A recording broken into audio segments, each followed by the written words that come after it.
Dan ternyata data PPI tadi malam cenderung mengejutkan semua pihak dan bahkan kita melihat lonjakan yang sangat fantastis melebihi target ataupun ekspektasi.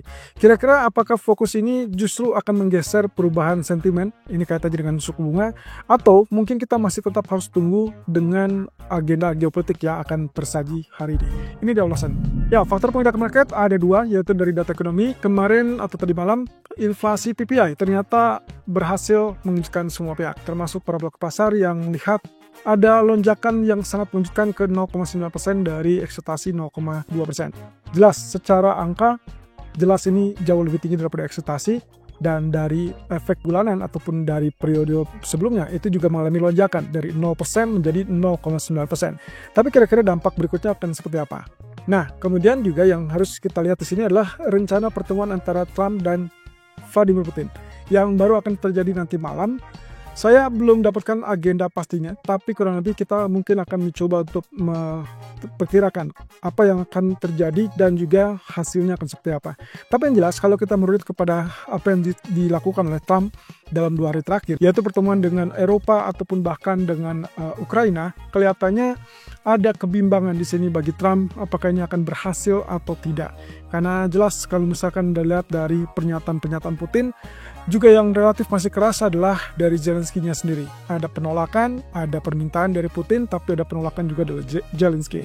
Nah, kira-kira akan seperti apa? Ini yang akan kita coba kupas hari ini, dan pertemuan mungkin akan terjadi antara di malam hari atau mungkin besok pagi. Nah, sementara dari data PPI yang mengalami lonjakan, terlihat di sini datanya sangat jelas 0,9 berbanding 0,2%. Dan bahkan data tahunan atau basis tahunan, terlihat data PPI berada di 3,3%, jelas jauh lebih tinggi daripada ekspektasi 2,5%, melonjak dari sebelumnya 2,3%. Ada lonjakan 1% di TPI utama.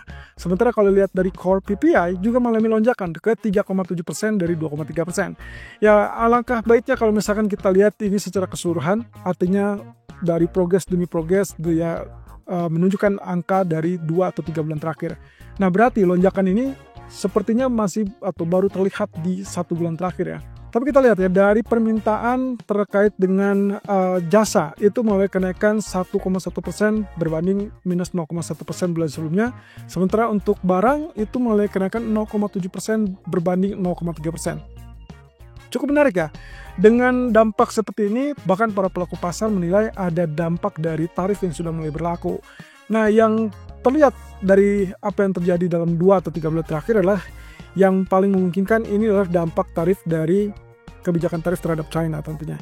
Nah, kalau lihat dari sini berarti PPI menunjukkan adanya kenaikan biaya. Sedangkan kemarin di hari Selasa kita dapat data CPI di mana itu adalah inflasi dari sisi konsumen. Jelas di sini berarti produsen meredam efek yang harusnya dibayarkan atau dibebankan kepada konsumen. Nah, apakah ini akan menjadi sinyal positif atau negatif? Tapi yang jelas kalaupun misalkan ini terjadi, yang dikhawatirkan oleh beberapa pihak itu adalah mempengaruhi data CPI di bulan berikutnya, artinya di bulan Agustus yang akan dirilis September. Nah, nanti kita lihat ya apakah dampak ini juga berasa atau memberikan indikasi kenaikan pada PCE, kemudian CPI, atau memang ternyata hanya 1 kali lonjakan kenaikan, seperti yang disampaikan Waller ataupun beberapa pejabat Fed lainnya. Nah, tetapi pertanyaan berikutnya adalah apakah data ini mempengaruhi potensi penurunan suku bunga di bulan September atau tidak? Yang jelas, kalau lihat dari CME Fed Watch Tools, ini yang kami dapatkan. Kalau sebelum data PPI, kita sempat lihat ekspektasi 25 basis point berbanding dengan ekspektasi 50 basis point. Jelas di situ kita sempat menyimpulkan bahwa kelihatannya sudah mulai bergeser antara fokusnya dari apakah September akan cut rate menjadi fokusnya kepada ekspektasi 50 versus 25 basis point. Nah, ini terlihat dengan data atau CME Fed Watch Tools setelah data PPI dirilis tadi malam. Ternyata ekspektasi mulai sedikit berkurang dari yang tadinya 100% untuk 25 basis point di bulan September, ternyata saat ini hanya 93%. Dengan demikian, kalau misalkan lihat dari pengurangannya, maka seharusnya ini tetap menunjukkan bahwa tidak ada masalah dengan data PPI tadi malam, bahkan dianggap lonjakan 1 kali. Kemudian yang paling penting adalah ini tidak memberikan indikasi akan gagalnya kemungkinan potensi pemangkasan suku bunga. Jadi artinya teman-teman, kembali lagi setiap data yang muncul dalam 1 atau 2 bulan terakhir atau bahkan sampai 1 bulan ke depan, sampai FOMC September, kelihatannya kita hampir bisa pastikan bahwa apapun itu hanya kecenderungannya memiliki kesempatan untuk memangkas 50 basis point atau 25 basis point. Bukan lagi terkait dengan gagal ataupun tidak terjadinya pemangkasan suku bunga. Yang artinya secara agregat seharusnya ini relatif meredam kekhawatiran-kekhawatiran berbagai pihak, termasuk juga mungkin posisi Powell harusnya mungkin di bulan September masih relatif aman ya. Itu dengan catatan, kalau minggu depan ternyata Powell memberikan indikasi akan melakukan pemangkasan di bulan September, ya otomatis Powell tidak akan diganti dalam waktu cepat. Tapi mungkin posisinya mungkin di bulan Januari. Tapi sebaliknya, kalau misalkan data ini kemudian membuat Powell berpikir ulang dan minggu depan tidak terjadi pemangkasan ataupun tidak memberikan indikasi pemangkasan September, maka hampir bisa dipastikan Trump siap-siap mencari alasan untuk menggantinya ke ketua baru. Dan kita sudah lihat ada 3-4 nama yang juga bagian dari 11 nama sebelumnya. Nah, kemudian yang kita lihat dari sisi pejabat Fed yang kali ini muncul dari Musalem. Pendapat dia adalah kalau kita perhatikan dari statementnya ini kelihatannya relatif netral ya. Artinya dia tidak mendukung dengan pemangkasan yang agresif, juga masih samar. Apakah dia perlu mendukung untuk pemangkasan September apa tidak? Salah satu kalimat yang dia sampaikan adalah dengan arus imigrasi yang lebih rendah, maka masuk akal kalau NFP ditargetkan atau diperkirakan bisa di bawah 50.000. Artinya di sini dia pun sudah mulai bergeser fokusnya bukan lagi kepada inflasinya, melainkan kepada tenaga kerja. Nah, sementara untuk inflasi sendiri, menurut dia masih berada di atas 3% atau lebih tepatnya di 3%, kurang lebih tepat di 1% di atas target yang diinginkan Fed. Target yang diinginkan Bank Sentral itu adalah 2%, tapi sampai sejauh ini angka paling rendah seingat saya itu masih tertahan di level 2,4%, tidak pernah mencapai 2,0%. Lalu kemudian tiba-tiba ada kebijakan tarif dan akhirnya kita melihat ada lonjakan ke 2,7 dan 2,8%, dan bahkan PPI sudah muncul ke 3,7%. Nah, yang tentunya akan menjadi pemantauan lebih lanjut bagi Musalem adalah kaitannya dengan data tenaga kerja ke depan dan juga tingkat pengangguran. Sampai saat ini tingkat pengangguran masih tetap stabil di 4,2%. Tentunya untuk memberikan dukungan apakah September cut rate atau tidak, dia tidak memberikan alasan eksplisit, tapi yang jelas dia memberikan gambaran bahwa dia lebih setuju dengan pandangan ataupun keputusan pertemuan demi pertemuan. Artinya, lagi-lagi berdasarkan data yang ada dalam bulan berjalan sampai ke pertemuan FOMC berikutnya, itu yang akan menjadikan kesimpulan apakah Fed perlu atau tidak untuk turunkan suku bunga. Tapi lagi-lagi, kali ini mungkin pergeserannya bukan lagi terkait dengan perlu atau tidak, tapi melainkan seberapa besar.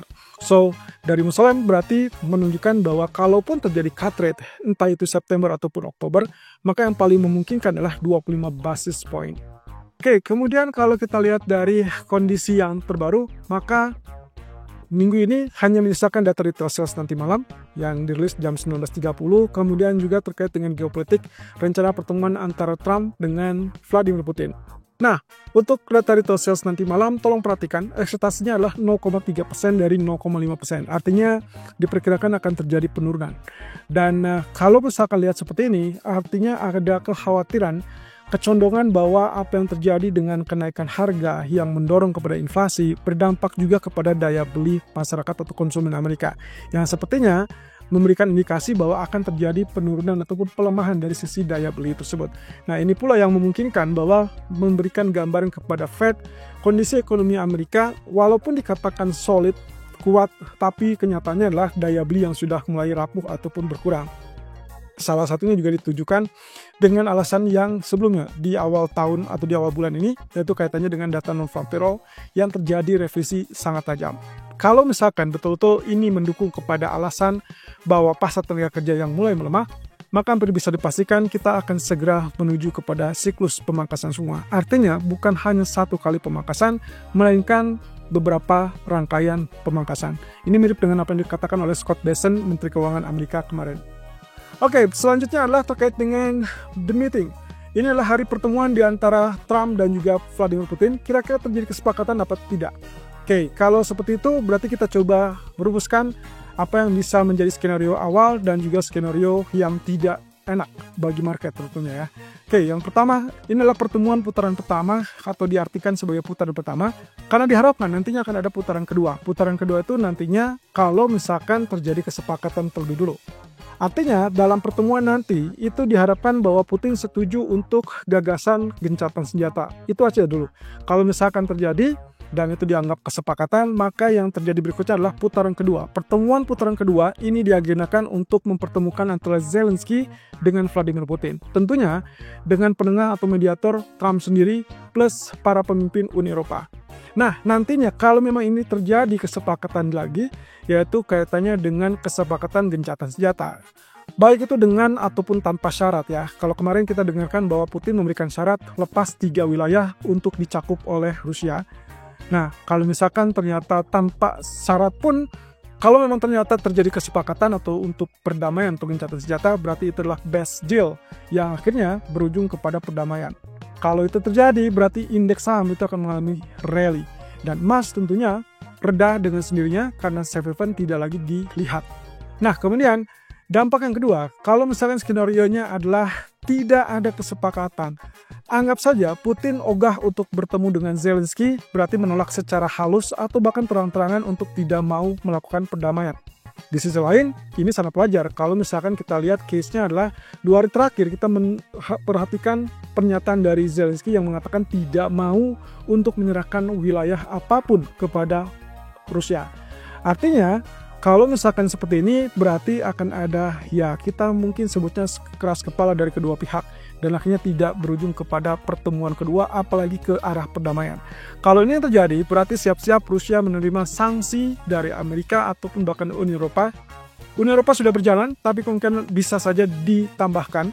Kemudian untuk Amerika sendiri kita masih tanda tanya karena yang kemarin deadline 8 Agustus pun itu tidak diberlakukan. Ini kaitannya dengan dampak dari tarif 100% termasuk juga batasan harga minyak. Termasuk juga tarif sekunder yang harusnya diberlakukan kepada China. Sampai saat ini saya tidak melihat. Apakah ini berarti Trump takut dengan Rusia ataupun China?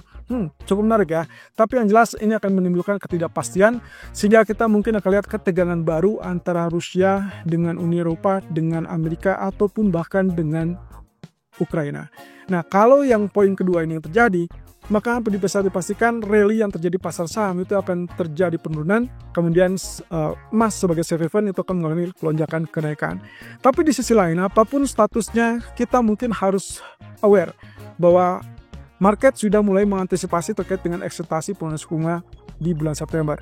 Artinya, kalaupun yang terjadi adalah poin pertama, yaitu terjadi kesepakatan lalu kemudian terjadi perdamaian, maka penurunan emas ini adalah sebagai peluang paling besar yang paling memungkinkan karena kita akhirnya dapat harga emas yang relatif lebih murah. Kenapa? Karena minggu depan kita akan fokus langsung kepada Jackson Hole Symposium. Nah, Jackson Hole Symposium ini adalah pertemuan tahunan yang biasa dilakukan oleh Kansas City Fed dan itu biasanya akan memberikan kesempatan bagi Powell memberikan pandangan ataupun bahkan keputusan. Nah, mungkin di bulan Juni ataupun di bulan Juli kemarin kita tidak melihat keputusan Powell terkait dengan sinyal penurunan suku bunga.